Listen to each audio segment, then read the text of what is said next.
قربه وثوابه ومغفرته ورضوانه وحسن الخاتمة عند الموت ورفع درجات في الجنة ومرافقة سيدنا محمد صلى الله عليه وسلم وابتغاء شفاعة يوم القيامة على هذه النية وكل نية صالحة شاملة خير الدنيا والآخرة وإلى حضرة سيدنا محمد صلى الله عليه وسلم. الفاتحة. أعوذ بالله من الشيطان الرجيم. بسم الله الرحمن الرحيم. الحمد لله رب العالمين الرحمن الرحيم مالك يوم الدين. إياك نعبد وإياك نستعين اهدنا الصراط المستقيم صراط الذين أنعمت عليهم غير المغضوب عليهم ولا الضالين. آمين. Okey, kita tengok kitab Adab Mufrad jilid yang kedua, hadis yang ke-337, muka surat 25. Bab 154.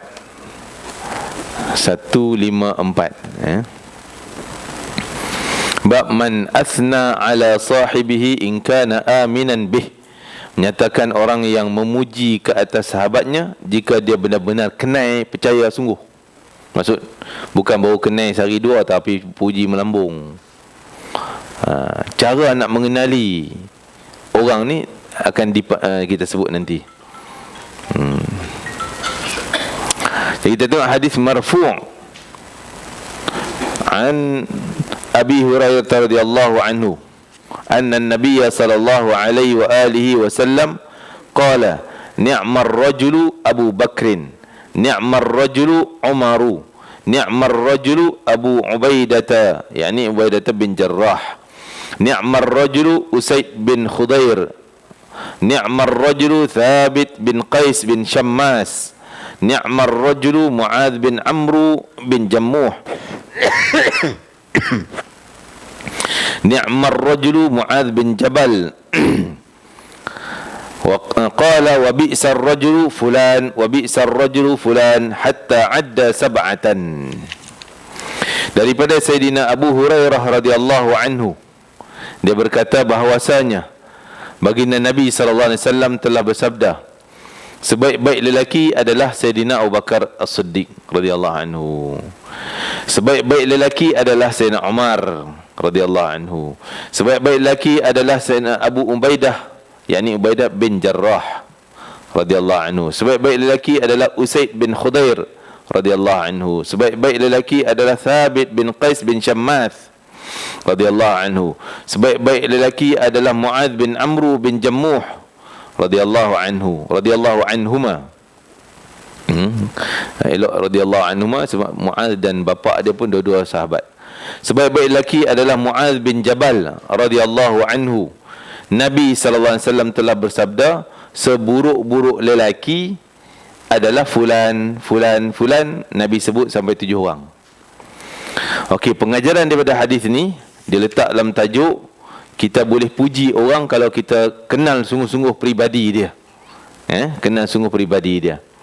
Dan boleh menyebut tentang keburukan seseorang kalau kita sebut keburukan tu mendatangkan faedah pada orang yang dengar.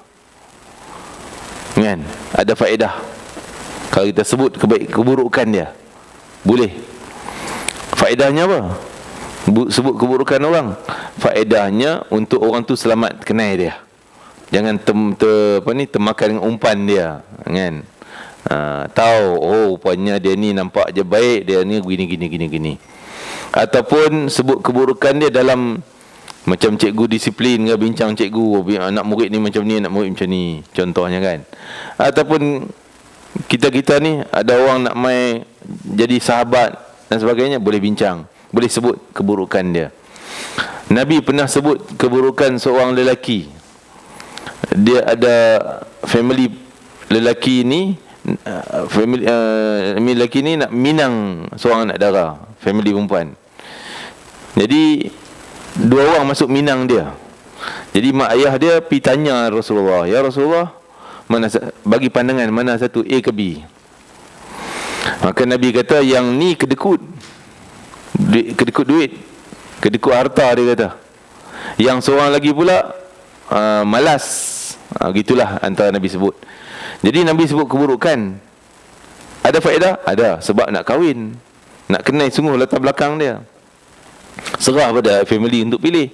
Kalau nak juga sila, kan? Jadi tapi bukan sebut dalam Facebook. Ini tak ada kena-mengena. Kita nak cerita 5 orang kita, nak cerita dia ni baik tak baik, okey tak okey, kita bisnes dengan dia, tapi kita pergi cerita dalam Facebook. Ini mengaibkan. Walaupun memang betul dia jahat, ini mengaibkan. Mengaibkan. Contohnya dalam hadis ni, Nabi sebut 7 orang jahat, tapi perawi hadis tak mau sebut nama. Tak mau sebut nama, kan? Sebab apa?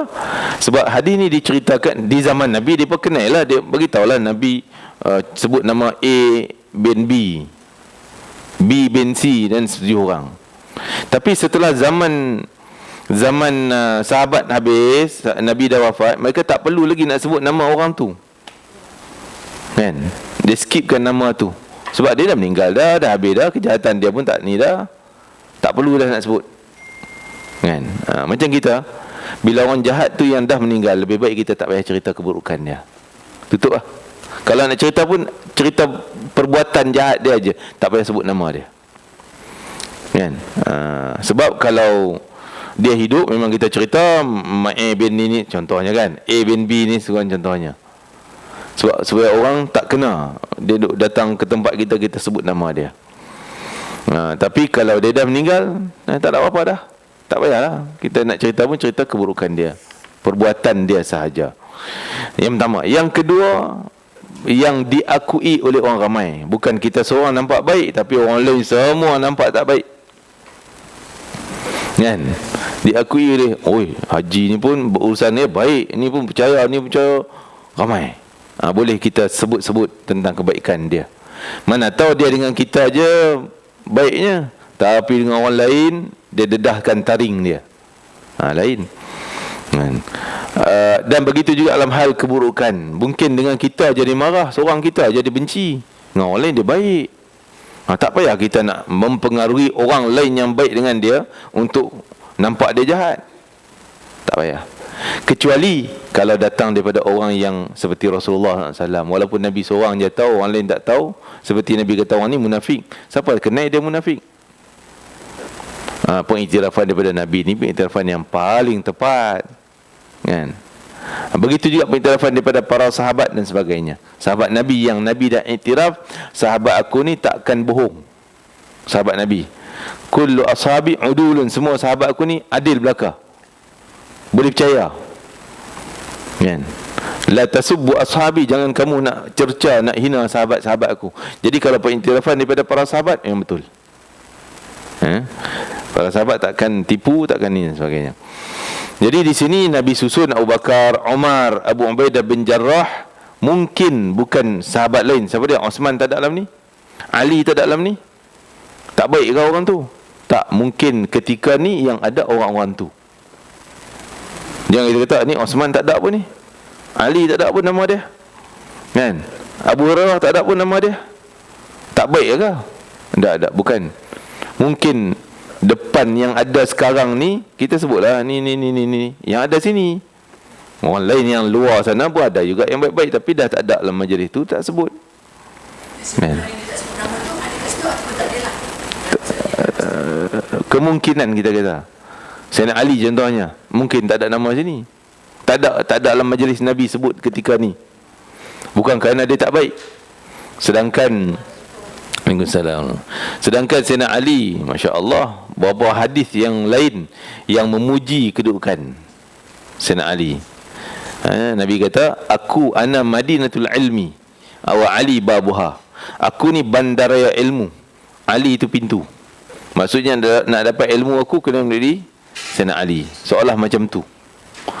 Dan dalam riwayat yang lain, kisah nak pergi serang Tabuk, perang Tabuk, yang Nabi kata, aku akan serah bendera ni, aku serah bendera ni kepada orang lelaki yang saleh, yang dia mencintai Allah dan Rasul, dan Allah Rasul cinta pada dia. Nabi sebut malam tu, sahabat-sahabat semua, oh kalau boleh aku nak, kalau boleh aku lah tu, kalau boleh aku.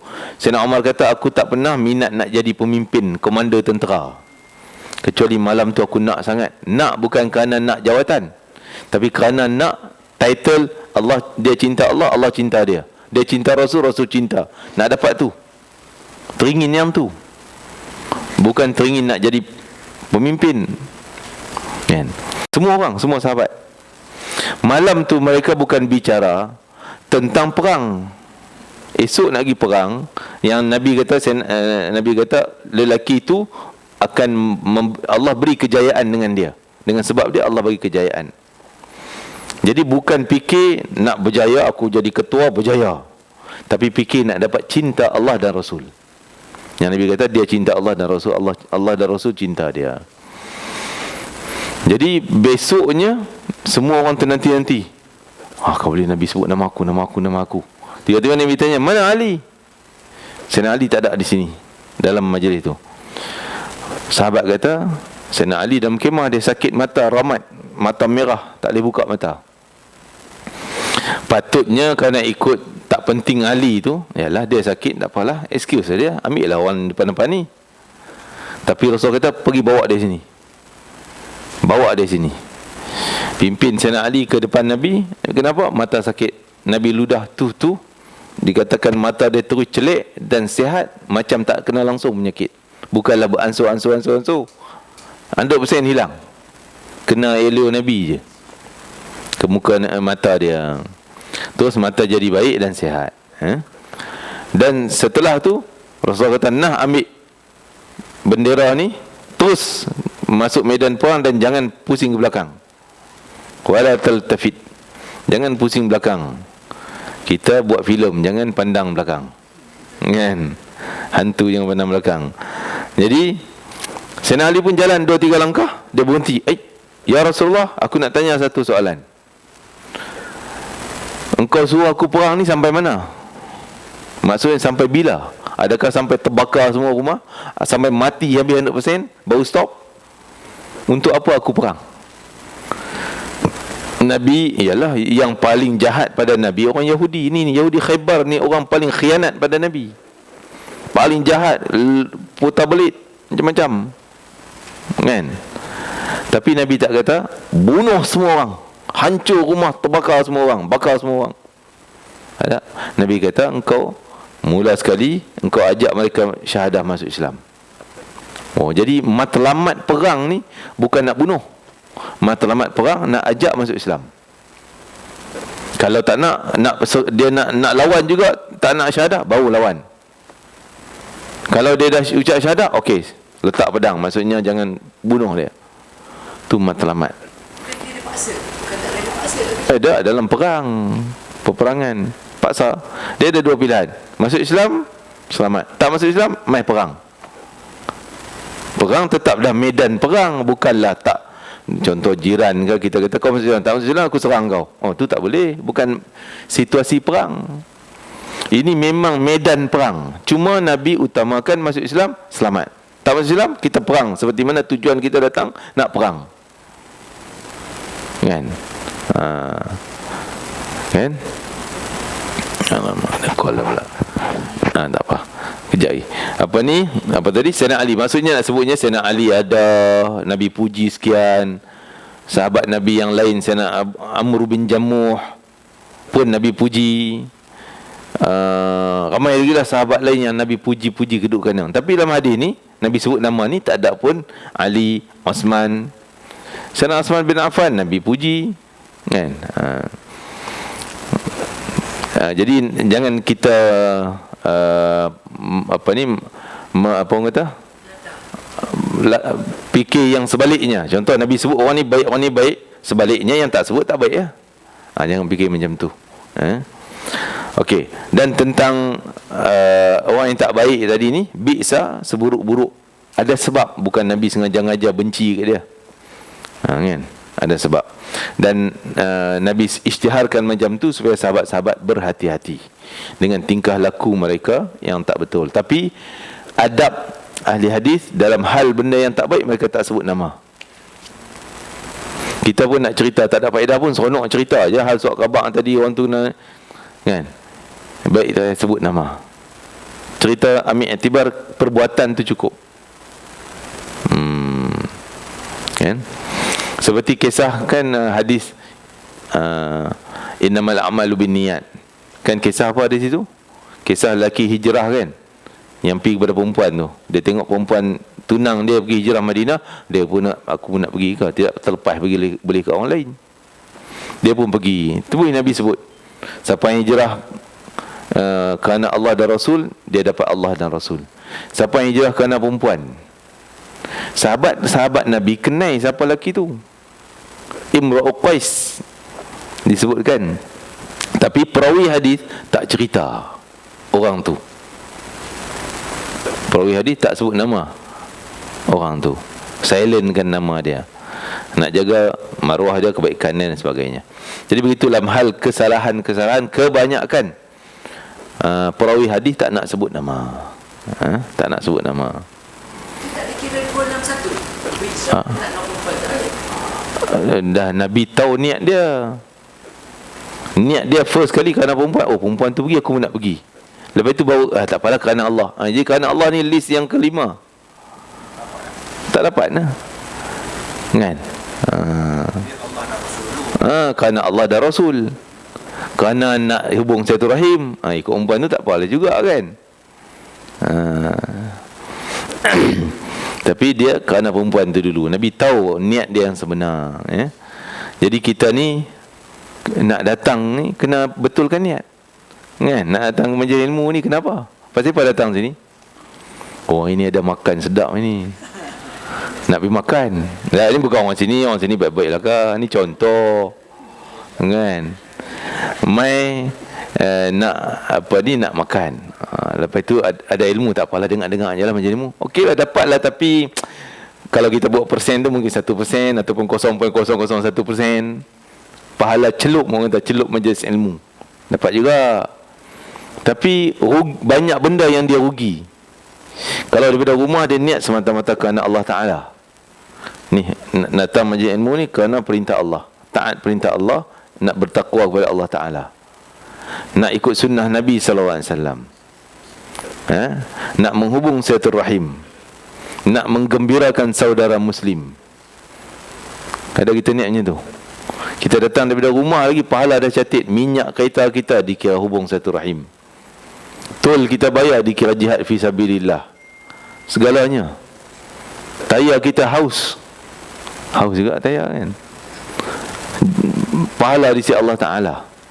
Seperti mana Nabi sebut, siapa yang siapkan kuda, lebih kurang mafhum macam itulah, siapkan kuda untuk jihad fisabilillah. Niat dia pelihara kuda ni untuk perang nanti senang nak guna. Jihad fisabilillah, kan? Dia akan dapat pahala pelihara kuda, makanan kuda dia dapat pahala, berak kuda, kencing kuda, berapa berat, berapa banyak, itu pahala jihad fisabilillah. Kerana niat. Kalau dia jaga kuda gitu, tapi ada perang pergi, bawa juga kuda, kan? Tapi awal tak niat, rugi. Yang beraknya tak dapat pahala, yang beli bagi makan tak ada apa, kan? Beli kereta ada niat tak? Tapi Ustaz, kita macam berat lah. Kita dah Berat. sekali niat dah, maksudnya kita dah awal kita macam ni untuk lebih senang sekali. Sudah lah, sekali lah niat kan. Banyak bagi kan, maknanya automatik kan. Semayang berapa rakaat? 10 rakaat, satu niat je ke? Penat Ustaz, banyak kali niat. Allah Akbar nak niat, Allah Akbar nak niat, Allah Akbar nak niat. Macam tu juga. Niat ni tak perlu berat pun, tak perlu nak kena exercise baru boleh niat, kan? Tenaga bayar. Sambil bawa kereta, start kereta, aku nak pergi majlis ilmu kerana Allah Ta'ala, perintah Allah Ta'ala, ikut sunnah. Sambil bawa kereta, kan? Itulah benda ni jarang-jarang buat. Bila kita paksa buat, kali kedua buat, kali ketiga buat, lama-lama dia jadi kebiasaan. Sekarang ni kita biasa apa? Masuk kereta buka radio. Itu kebiasaan. Tak ada radio, tak lewat kereta. Contohnya, ni bukan orang sini, ni orang negara Pasir Berdengung. Dia bawa kereta, dia buka radio. Tak ada radio mati, macam kereta tak jalan. Macam kalau orang di Mesir, orang kata kalau kereta tak ada horn, dia tak jalan. Steering tercabut boleh jalan lagi, kan? Tak ada horn tak boleh. Dia memang kena ada horn. Mesir, di Mesir horn tu satu benda yang wajib, kan? Jadi itulah kita kena biasakan dengan Amal-amal tu baru jadi kita dapat ilmu beramal. Ni dengar pom-pom makan sedap-sedap, balik lupa apa tak buat. Rugi ya. Kan?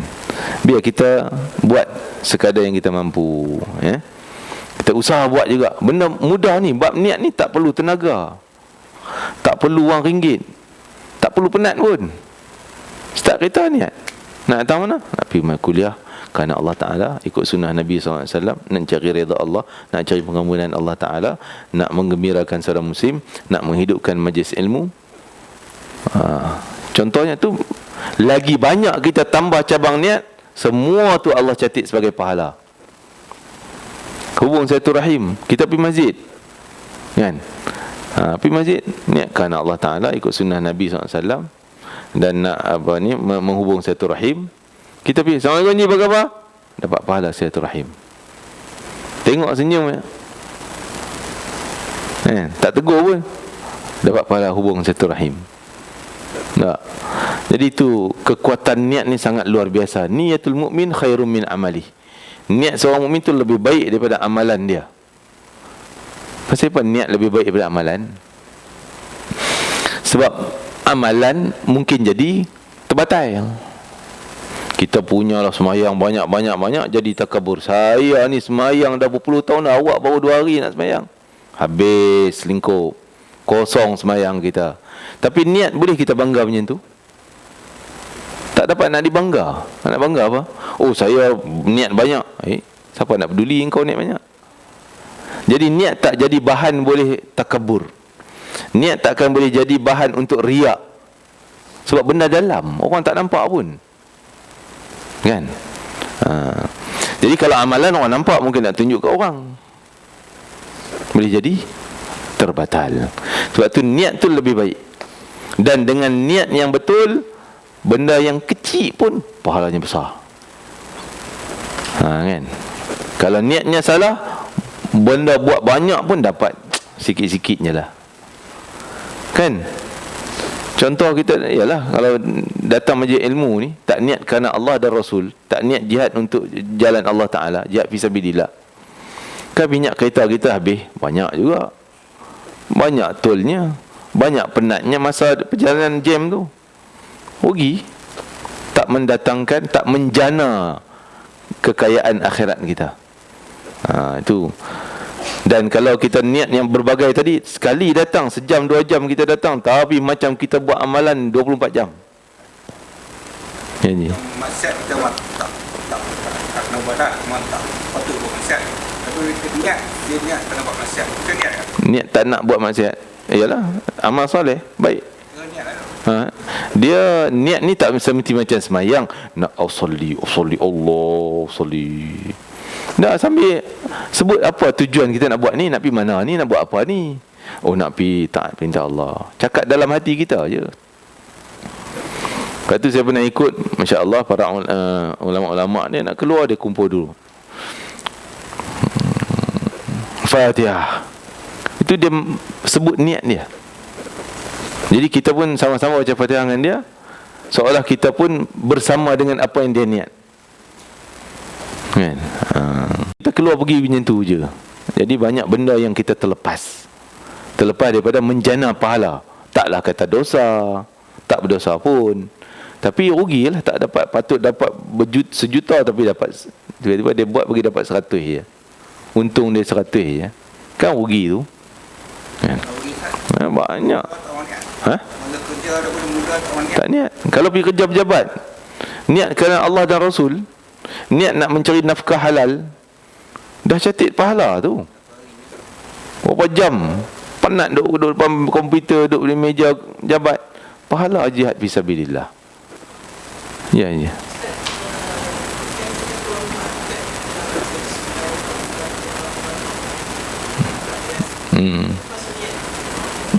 Tak, tu doa keluar, kan?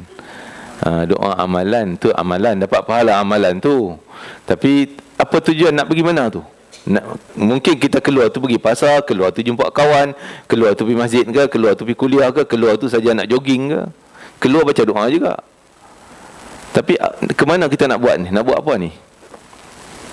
Jadi itu kena kita usahalah untuk perbanyakkan niat, kerana disebut oleh para ulama, kalau orang tu ada idea untuk niat yang soleh, tanda Allah buka 70 pintu kebaikan untuk dia. Baru satu idea. Tadi saya sebut kan, berapa tadi? Kerana Allah taat perintah Rasul, ikut sunnah Nabi SAW, dan nak hubung silaturahim, nak memakmurkan majlis ilmu. Kalau pergi masjid, nak memakmurkan rumah Allah, nak menghubung silaturahim, nak menggembirakan saudara muslim, baru 7. Kalau ada orang dia pandai, dia boleh jadi 10, 20, 30 cabang niat dia. Jadi itu tanda Allah nak bagi bonus kat dia cukup banyak. Sebab tu dia terlintas nak sebut benda ni yang tepat lah, yang betul lah. Kan? Kalau terlupa niat, kita boleh qada niat kan? Qada niat tak boleh lah, terlepas dah. Boleh? Boleh? Boleh. Itu lagi cerdik. Shortcut lagi cerdik. Kan, kita tumpang kerja orang. Tapi kalau kita punya kerja sendiri dan tambah yang tu lagi bagus lah. Orang kita niat kerana Allah ni seperti diniatkan oleh baginda Nabi SAW dan guru para ulama dan sebagainya. Masuk sekali. Kan? Sebab tu ada hadis, wa in man hamma bihasanatin, siapa yang ada niat nak buat benda baik tapi tak berjaya pun buat, Allah bayar pahala kerana dia niat tu. Satu pahala. Kalau dia niat satu, kalau niat 10 kali 1, 10 kali 1, 10 pahala dapat. Dia niat tadi, esok kuliah hadis adab mufrad datang kerana Allah Ta'ala, esok nak pergi kerana Allah Ta'ala ikut Rasul sunnah Nabi sekian 10 benda dia sebut. Tiba-tiba tak jadi pergi, dah dapat pahala 10 benda tu. Tak ganda 10 lah. Maksudnya satu tak ganda 10, satu ganda satu. Dah 10 lah. Tapi kalau dia buat, mungkin minimum Allah bayar satu niat tadi 10 kali. Dia berjaya buat, dia datang sungguh, dapat 10. Ataupun ganda sampai 700 kata Nabi, ataupun ad'afin kathirah. Ad'afin kathirah, ganda yang banyak yang Nabi tak sebut angka pun. Allah, hadis ni hadis Qudsi, Allah tak sebut pun angka. Tak tahu, mungkin ganda juta, mungkin ganda 3 juta, 1 bilion, wallahualam. Kan? Tu punca daripada niat. Jadi kalau tak ada niat, kita buat juga, jadi yang pahala niat punya tu tak menggandakan amalan kita, rugi. Okey, tapi tadi apa ni? Kita cerita buat niat lah pula. Tadi nak sebutnya bahawa kita sebut benda tak baik tadi ni kerana apa? Maksud sebut orang ni tak baik, orang ni tak baik, apa tujuan? Kalau sekadar syok nak cakap, nak cerita kata aku lebih tahu maklumat tentang dia, nak bangga diri, kita terlibat dengan dosa wal'iyadzubillah. Dosa mengumpat, macam-macam dosa lah. Dosa mengutuk. Kita tak syok satu cerita, kita goreng-goreng tambah lagi.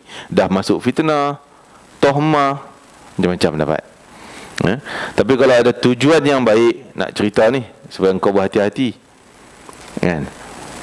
Kalau kita cerita macam tu, maksudnya kita dapat pahala, walaupun nampak macam benda yang tak baik. Tujuan tu, yang sebut niat ni bukan yang kita sebut nawaitu tu nak nawaitu kejap kita nak cerita hal keburukan dia, nawaitu aku nak cerita, tak payah. Kan? Apa tujuan terlintas di fikiran kita, ya? Wallahu alam. Okey, kita tengok sebab baik lagi Qais bin Thabit Syammas. Okey, berapa nama yang disebut di sini memang yang pertama sekali semua sahabat kita anggap semua orang baik. Tak boleh kita sebut cerca sikit pun tentang keburukan para sahabat, kecuali demi untuk iktibar pengajaran. Terima kasih Haji. Terima kasih untuk iktibar pengajaran. Ada seorang lelaki Yazid Ubaidillah bin gubernur di zaman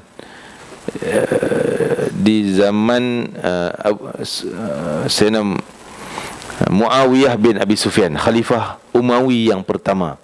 Dia khalifah yang pertama. Zaman dia ada seorang gubernur Ubaidillah, nama dia Ubaidillah. Satu ketika bila dia terlibat dengan peristiwa membunuh Sayyidina Husain, dia jadi gubernur, dia seolah membenarkan, dia tak halang orang yang nak pergi bunuh. Orang nak pergi bunuh tu datang jumpa dia dulu, macam mana ni bos? Dia diam, tak bagi jawapan. Nuh Husin dah datang, dia orang dah kepung Husin di Karbala. Macam mana ni? Orang yang kepung tu tak berani nak bunuh, nak serang Husin. Cuma sekadar kepung, tak bagi Husin datang ke Kufah. Jadi si lelaki ni memang orang kata dulunya dia orang jahat lah, tapi dia masuk Islam. Memang darah benda tak baik tu ada lagi, dia tak. Jadi maka dia kata, izinkan aku bunuh, selesaikan Husin ni. Jadi Gubernur Kufah tu diam, tak kata apa. Bila tak kata, dia anggap macam setuju. Dia terus pergi tanpa disekat oleh gubernur. Kadang-kadang gubernur ni kalau betul-betul nak sekat, anytime, oh no, memang tak boleh pergi ya, kan? Jadi dia ni datang seorang sahabat Nabi, saya lupa nama dia. Sahabat ni tak terkenal sangat, nama saya pun lupa. Dari sudut nama tak terkenal. Dia jumpa Nabi pun sekejapnya, tapi tetap dikira sebagai sahabat. Dia jumpa Nabi pun sekejapnya. Jadi dia datang tegur gubernur ni, Ubaidillah bin Ziyad, nama gubernur tu. Tegur, engkau jangan buat begini kepada cucunda Nabi SAW, sekian. Dia hina. Engkau ni sahabat apa, engkau jumpa Nabi sekejap je, tak payah nak tegur aku lah. Dia hina pada sahabat Nabi yang pernah jumpa Nabi tu. Tiba-tiba sahabat tu kata, semua sahabat Nabi, adakah yang kau kata sahabat yang kecil, sahabat yang hina, yang tak perlu dengar? Sedangkan Nabi kata, semua para sahabatku adil belaka, walaupun jumpa sekejap. Dikira sahabat, dikira adil, dikira orang baik. Maka dikatakan dia mati dalam keadaan yang tak baik lah, Ubaidillah bin Ziyad, kerana dia terlibat dengan gerakan tersebut. Okey, kita tengok di sini Abu Bakar, tak perlu nak diperkenalkan lagi lah. Sayyidina Abu Bakar Siddiq, orang pertama masuk Islam, khalifah Islam yang pertama, orang yang 100% hartanya untuk Rasulullah. Dia isytiharkan, segala hartaku adalah harta Nabi, semua hartaku adalah milik Nabi SAW. Dia kaya Sayyidina Abu Bakar. Dan sehingga dia pakai pakaian kain guni, maksudnya pakaian orang miskin, murah punya kain lah, kan, kain guni. Sahabat masuk tengok dia tidur dalam masjid, tidur baring atas tanah masjid. Sahabat kata, mana macam nak halau ni, apa ni tidur baring macam ni, maksudnya kan, nak kejut lah, tak macam halang pintu masuk dan sebagainya. Nak kejut, tengok-tengok Abu Bakar Siddiq baring macam tu, macam orang miskin tak ada rumah. Abu Bakar Siddiq.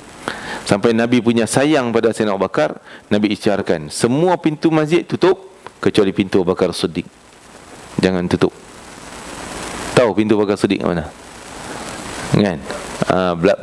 Kira bawah pada pintu Babus Salam. Orang lelaki je lah nampak, orang perempuan datang melawat daripada luar boleh lah, tapi takkan boleh masuk situ kawasan orang lelaki. Jadi pintu tu dia memang takkan tutup.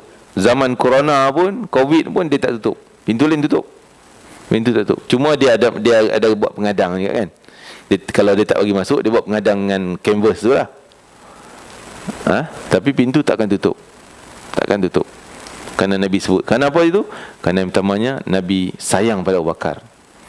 Yang keduanya kerana pemurahnya Abu Bakar, supaya pintu Abu Bakar sentiasa terbuka, datang pahala pada Abu Bakar, kerana Abu Bakar lah yang orang pertama berdiri belakang Nabi SAW. Maksudnya Sayyidina Abu Bakar ni banyaklah cerita tentang kebaikan dia, sangat luar biasa. Dan yang kedua Sayyidina Umar, Masya Allah, Sayyidina Umar, kalau Nabi kata, kalau ada Nabi selepas aku, Umar lah dia. Dan Sayyidina Umar ni syaitan pun takut. Kalau dia lalu satu lorong, syaitan tak berani nak ikut lorong yang pernah diikut tadi ni oleh Umar. Bau Sayyidina Umar tu syaitan takut. Dan Abu Ubaidah bin Jarrah, siapa dia? Dia digelar sebagai aminu hadhil ummah, orang yang paling amanah di kalangan umatku. Abu Ubaidah bin Jarrah, sehingga dia antara nak dicalonkan oleh sahabat untuk jadi khalifah setelah wafat Nabi. Tapi Umar angkat tangan Abu Bakar dulu. Maka Ubaidah kata, jangan, taat, ikut Umar, kita bai'ah bagi Abu Bakar jadi pemimpin. Dia antara calon jugalah, kan. Tapi dia sendiri tolak, tak nak. Dan Abu Ubaidah bin Jarrah adalah orang kepercayaan bukan zaman Nabi je. Zaman Sayyidina Abu Bakar jadi khalifah, dialah yang pegang harta Baitul Mal. Pegang harta Baitul Mal. Dia jaga seorang-seorang dia. Zaman tak ada lah bangunan ke bank ke. Dia simpan lah dekat satu tempat dekat rumah dia. Kan? Lepas tu bila Abu Bakar naik jadi khalifah, Abu Bakar biasalah dia kerja dia pagi-pagi pergi pasar jual kurma, jual ni, dapatlah hasil untung naik balik untuk nafkah anak isteri. Bila dah dilantik khalifah, dia nak buat macam tu, nak pergi pasar nak jual. Umar tanya, "Engkau nak pergi mana ni?" Biasa aku nak pergi berniaga dapat nafkah. Balik. Engkau duduk di rumah engkau buat urusan umat Islam seluruhnya. Kalau gitu aku anak-anak macam mana? Keperluan aku. Kan? Maka Umar kata, "Jom kita pergi rumah Abu Ubaidah bin Jarrah, pemegang harta Nabi SAW, harta Baitul Mal. Pergi bincang berapa nak kita nak peruntukkan sebagai gaji kepada Abu Bakar." Maka diperuntukkan 2,000 dinar untuk Abu Bakar ni, supaya keperluan dia cukup. Dia fikir untuk umatnya, jaga umat. Tak payah nak berniaga, tak payah nak cari duit. Kan? Maka akhirnya ditambah lagi jadi 2,500. Dalam Imam Suyuti sebut dalam kitab Tarikh Khulafa, kisah Khalifah Sayyidina Umar, Abu Bakar As-Siddiq radhiyallahu anhu dan Ubaidah bin Jarrah. Kisah Ubaidah pemegang amanah, pemegang harta negara. Tapi zaman Sayyidina Abu Bakar, setelah wafat Sayyidina Abu Bakar, orang kata, "Jom kita pergi buka gudang yang Abu Ubaidah simpan harta Baitul Mal dekat rumah dia." Kan?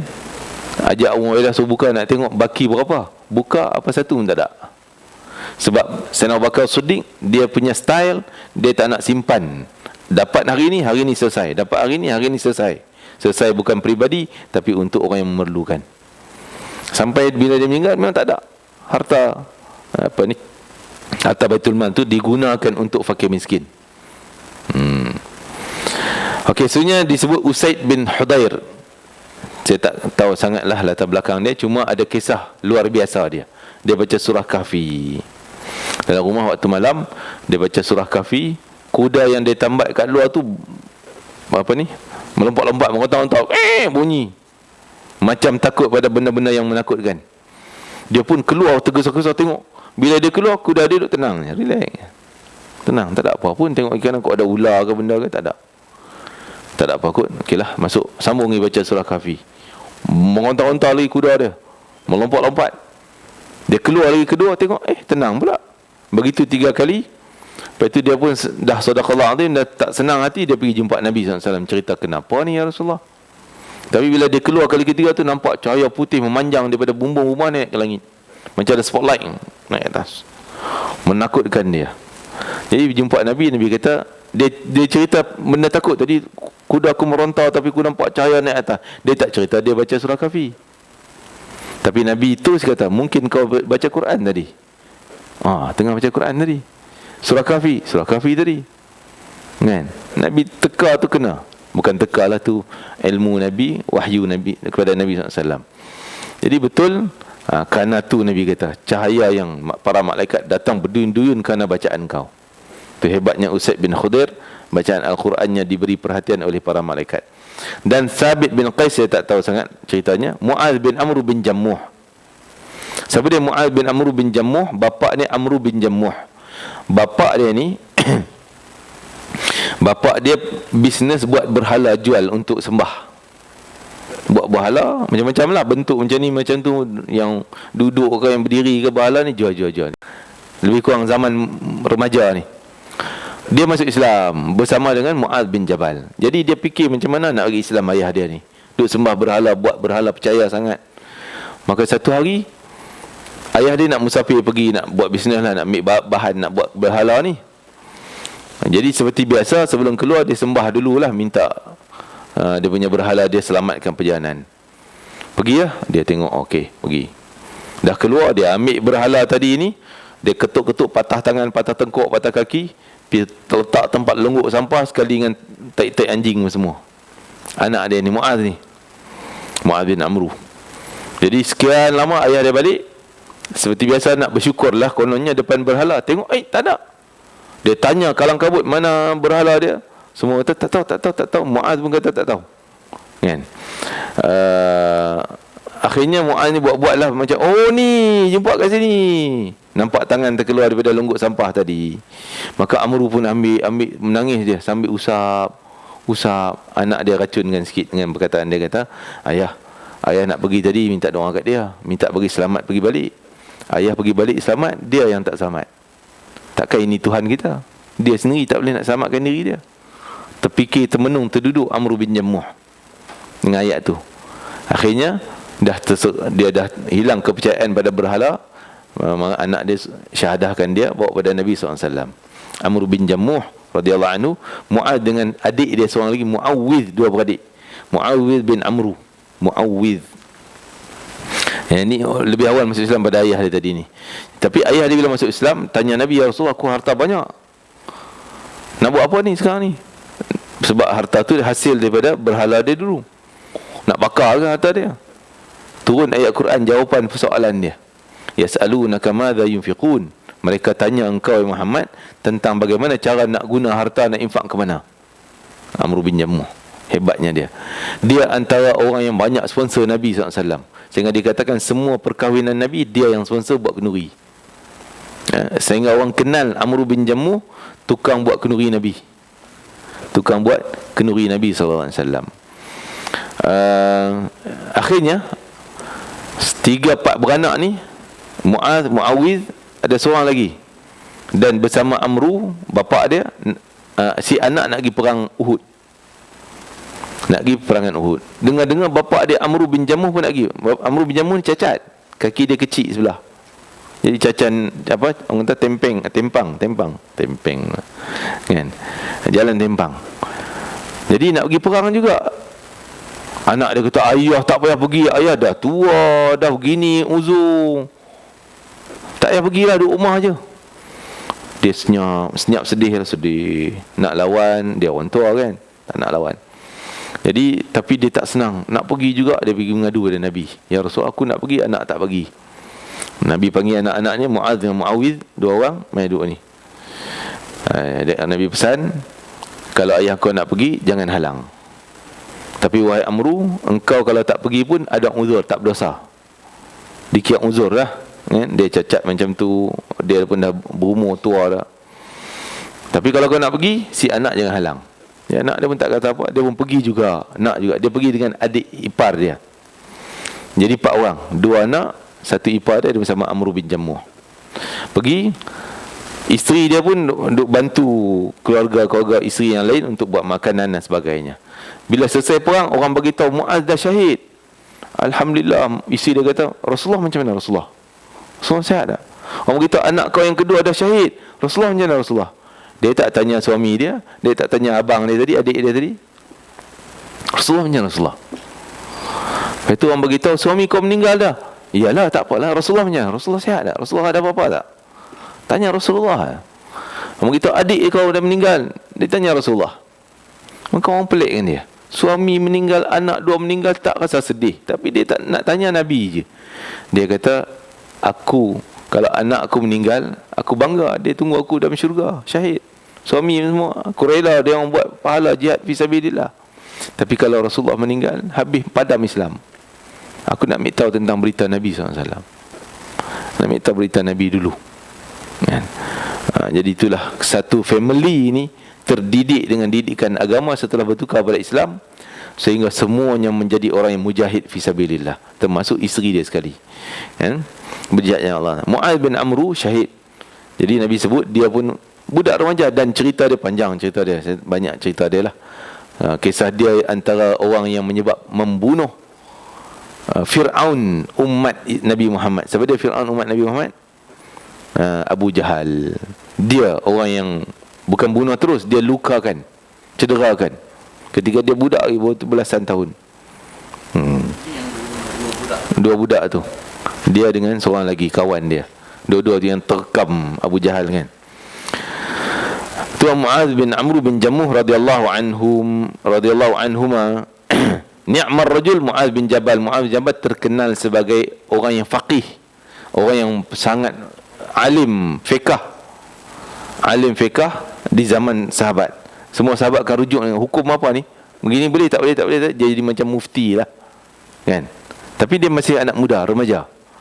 Kan Nabi wafat tu dia awal 20-an gitu, lebih kurang itulah, muda lagi. Itulah memang lelaki-lelaki yang hebat ni yang ada di sini. Dan boleh juga kita memuji orang untuk kebaikan dia. Contoh dia ni, kita nampak dia makan jack lah, makan jack, tak faham makan jack, kan. Kalau tak puji dia tak buat. Nak bagi dia rajin buat kerja, kita puji sikit bagi dia, kan. Boleh, sebab dia buat baik. Walaupun nampaknya tak ikhlas, tapi dorongan pertama, biarlah makan jack tu. Tapi dia buat. Jadi bertambah semangat dia, kan. Macam kita dengan anak-anak cucu, kan. Oh, pandai lah long, lukis cantik, padahal dia conteng tak ada apa pun. Tapi kita puji, nak bagi semangat ke dia. Yang tu boleh. Mungkin juga dikatakan hadis ni Nabi sebut untuk bagi tambah semangat pada para sahabat yang disebutkan tadi. Mulanya Abu Bakar, supaya level yang tak yang baru disebut ni, nama-nama muda-muda ni macam selevel Abu Bakar. Oh, semangat dia orang, kan. Jadi Nabi ni bijak meletakkan sesuatu pada tempatnya. Kadang-kadang kita ni punya lurus benda, tak puji, aku tak nak puji, lantaklah dia buat tak buat, kan.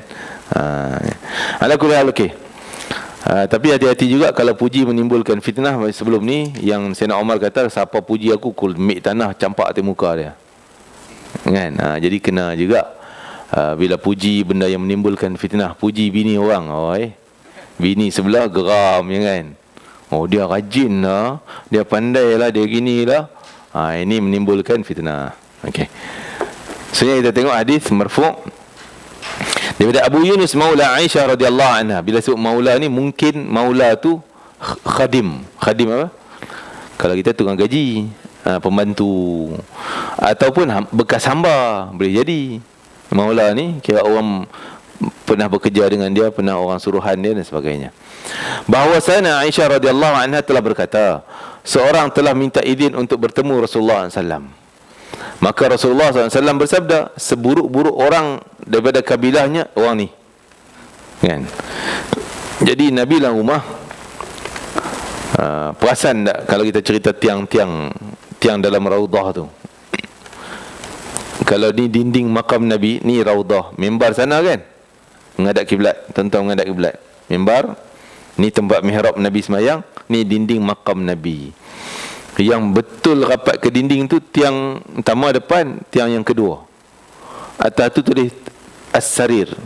As-tawana sarir. Maksud tiang sarir. Sarir makna apa? Katil. Katil. Sarir. Katil. Tempat Nabi tidur dengan Aisyah situ, dan sekarang jadi makam Nabi, kepala Nabi yang mulia kat situ.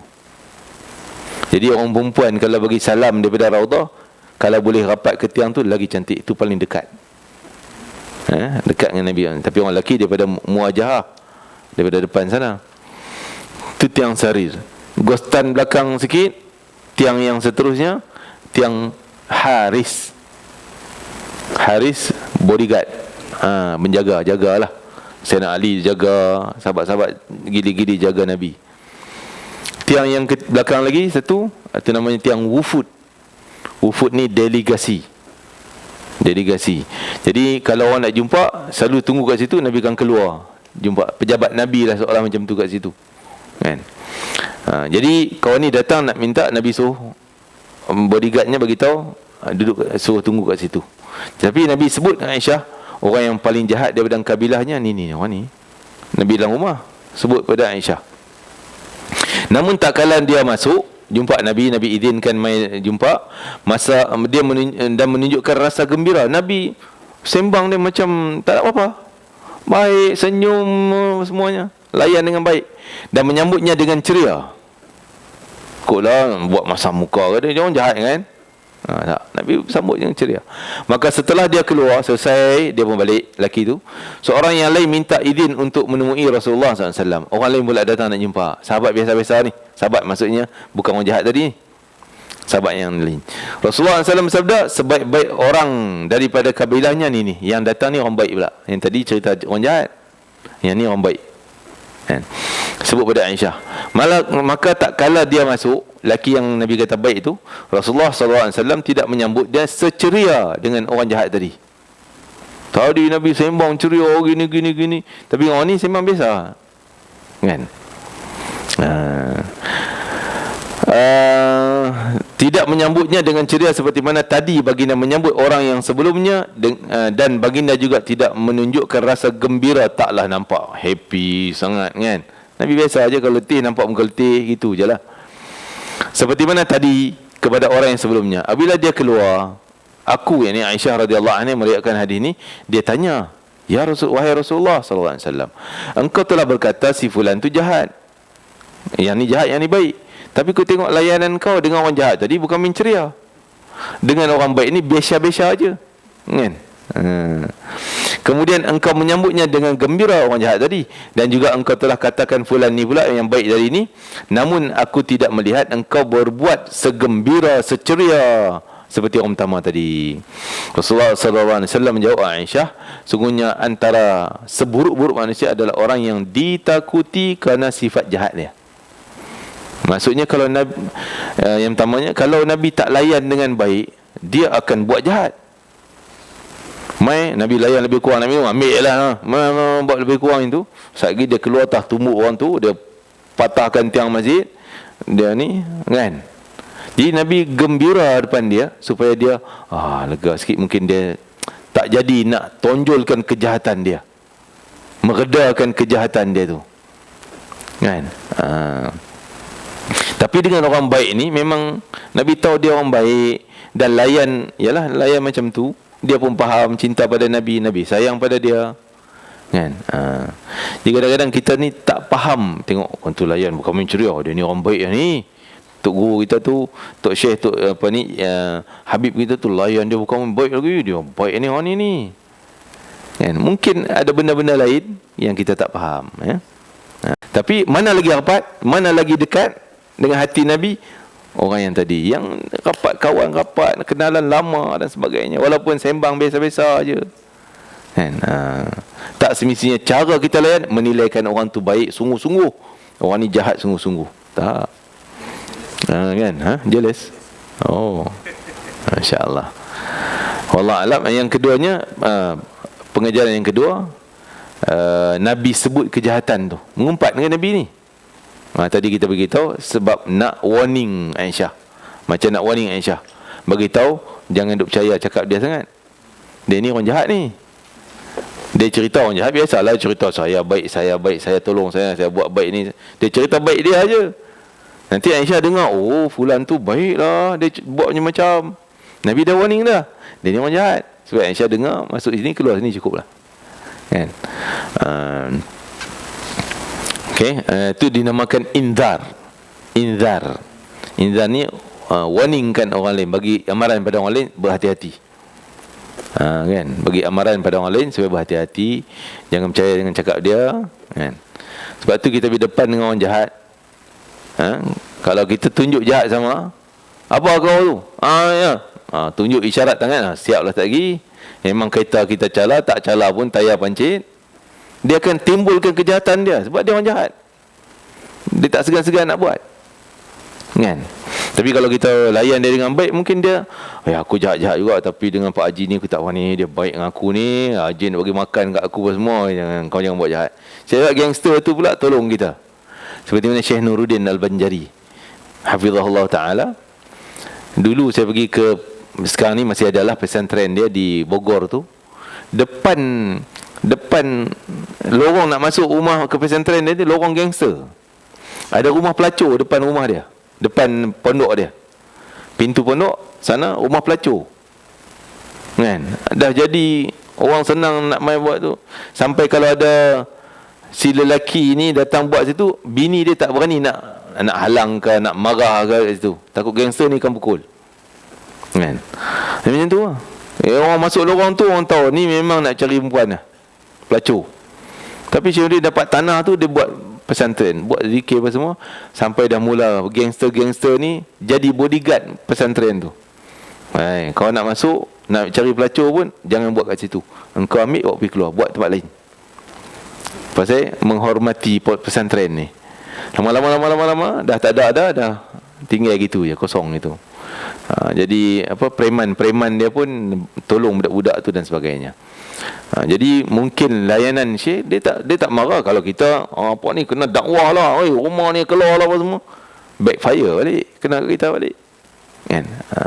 Jadi itu cara Nabi SAW. Berdepan dengan orang yang tak segan buat jahat, Nabi layan dengan baik supaya dia cool, jangan keluarkan kejahatan itu. Tenang. Itu kecerdikan Nabi SAW.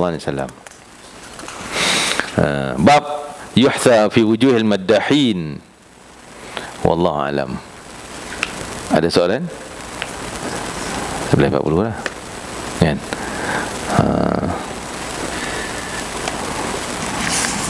Cukuplah dua hadis tu, panjang lebar pula cerita kan.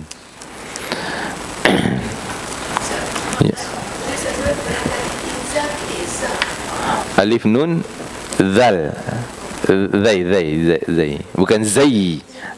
Inzar. Ihdar, hati-hati. Ihdar. Alif ha pedas, zal alif ra. Itu berhati-hati. Ihdar fit tariq. Hati-hati di perjalanan. Yani inzar ainun ainun inzar alif nun zai ya ra zai alif ra inzar. Ihdar tu berhati-hati, inzar ni beri warning, beri amaran. Inzar beri peringatan, amaran. Nadhir kan, nadhir bashir. Nadhir beri berita yang tak baik, masuk amaran. Bashir beri berita yang baik-baik, syurga, pahala dan sebagainya. Wallahu alam.